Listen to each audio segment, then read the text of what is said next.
Hi mga idol! Bago tayo magsimula, isang paalala muna. Ang kwentong ito ay isang fanfiction lamang na isinulat ni Breaker Dreamer at wala ito sa tunay na kwento ng slamdunk o anime. Tayo na, simulan na natin. Samantalang, muli na nga nagtagpo ang landas ni Aki at ni Sakuragi. At nasa opisina nga ito ni Sakuragi itong si Aki. Hanggang sa sinabi naman dito ni Sakuragi sa kanya na umupo muna ito. Hindi na kailangan, uuwi na rin kami ng anak ko sa oras na malaman ko kung anong dahilan ng pagpunta namin dito. Dumilim ang mukha ni Sakuragi dahil sa sinabi ni Aki. Anak natin, Aki, hindi mo lang anak. Pinasundo kita dahil doon na kayo titira sa bahay. Ani ni Sakuragi sa bosing paraan. Pagak na natawa si Aki bago umiling. Saki anak, upo ka muna doon ha. Tawagin na lang kita pag aalis na tayo. Ani ni Aki sa anak. Tumango ito. Bak tumakbo patungo sa sofa. Tiningnan naman ni Sakuragi ang anak. May pangunguli lang nakita si Aki sa mga mata nito. Marahil, labis nitong namis ang kanyang anak. Hindi kami pwedeng tumira sa bahay niyo, Sakuragi. May bahay kaming tinutuluyan. Laban ni Aki, napatayo si Sakuragi sa pagkakaupo bago lumapit sa gawin ni Aki. You can't decide here on your own. Sa bahay kayo titira ng anak ko. Kung ayaw mo, sa akin si Saki. Ani ni Sakuragi na ikinainis ni Aki. Sira ulo ka ba? Ilang taon kong binuhay ang anak ko ng mag-isa. Ni kailanman hindi ko hinihingi ang tulong mo. Kaya ako ang magdidesisyon para sa amin. Napatingin si Sakuragi sa mga mata ni Aki bago ito lumapit sa kanya. Napaatras siya dahil doon. Ngunit lapit pa rin ang lapit si Sakuragi hanggang sa makorner siya mula sa lamisang nasa likod nila. Dahil iniwan mo ako, nagdesisyon kang tumakas nang hindi man lang hinihingi ang opinyon ko. Ilang taon akong nangungulila sa anak ko. Nang dahil sa iyo, inilayo mo siya dahil galit ka sa akin. Bakit ngayong bumalik ka na, ganun pa rin ang gagawin mo matapos mong bumalik muli dito? Purpose mo bang saktan ako ng paulit-ulit, Aki? Ang patayin ng paulit-ulit? Seryosong sabi ni Sakuragi na diretsong nakatingin kay Aki. Napalunok si Aki dahil sa kabang nararamdaman niya at dala na rin ang emosyong matagal niya nang nararamdaman dahil sa lalaking kaharap. Sa ayaw mo man o sa hindi, sa bahay kayo titira from now on. Don't test my patient, Aki, dahil hindi mo magugustuhan ang gagawin ko. Dagdag pang saad ni Sakuragi. Fine, pero bago iyon, kailangan ko muna magpaalam kay Tristan at Kuya. Ang alam nila, doon ako didiretso sa bahay. Natigilan si Sakuragi habang nakatingin ng diretso sa mga mata ni Aki. Ilang saglit pa ay tumango ito. Hindi inaasahan ni Aki ang magiging reaksyon nito. Akala niya ay magsiselos ito. Nakaramdam ng kunting pagkadismaya si Aki dahil wala man lang itong tinanong tungkol sa pagkakakilala ng lalaki. Okay, tanging nasagot ni Sakuragi bago tumayo ng tuwid at tinungo ang anak nilang tahimik na nakaupo sa sofa. Nagmamasid lamang ito sa paligid habang may seryosong expression sa mukha. Napatingin si Saki kay Sakuragi nang makitang papalapit ito sa pwesto niya. Ine-head to foot pa siya nito na hustong kina-amaze ni Sakuragi. Kuhang-kuha ng anak niya ang attitude na meron siya. Umupo si Sakuragi sa single sofa habang nakipagtitigan sa anak nito.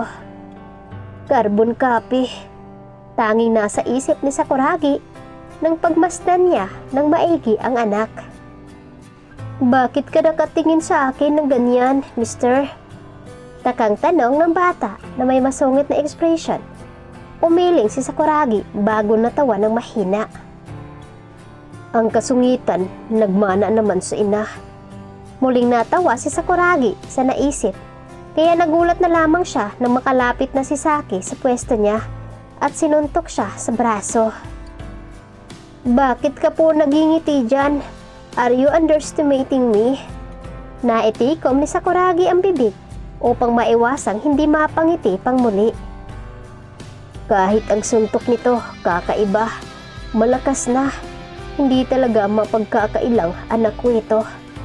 Tila proud na saad ni Sakuragi sa sarili bago hinawakan sa ulo ang anak. Kilala mo ba ako? Unang katagang lumabas sa bibig ni Sakuragi at pinakatitigan ng ekspresyon ng anak nang mabago ito. Hindi po. Sino ka po ba? Kumirot ang puso ni Sakuragi nang sabihin iyon ni Saki sa kaharap niya. Nakita iyon ni Aki kaya nakaramdam siya ng lungkot. Kasalanan niya kung bakit nakakaramdam ito ngayon ni Sakuragi. Ngunit hindi niya na mababago pa ang tapos na. Wala bang naikwento ang mami mo sa'yo? Tanong muli ni Sakuragi kay Saki.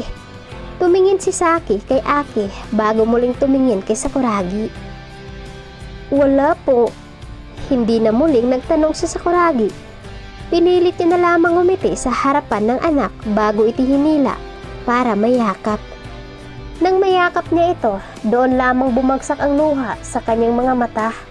Napayakap naman ang maliliit na kamay ni Saki sa likod ng ama. Nagulat si Sakuragi doon, kaya mas lalong nakaramdam siya ng pangingirot sa kanyang puso. Pero ang tanging alam ko lang po, kayo ang daddy ko. Nanigas ang buong katawan ni Sakuragi sa gulat dahil sa narinig mula sa sinabi ng anak. Ano ang sabi mo, anak? Muling ani ni Sakuragi kay Saki. Nang tingnan niya ito'y umiiyak na rin ito habang nakakatingin sa kanya. Ang maliit nitong kamay ay hinahaplos sa pisngi ni Sakuragi. Nakita ko na po kayo sa picture, Daddy.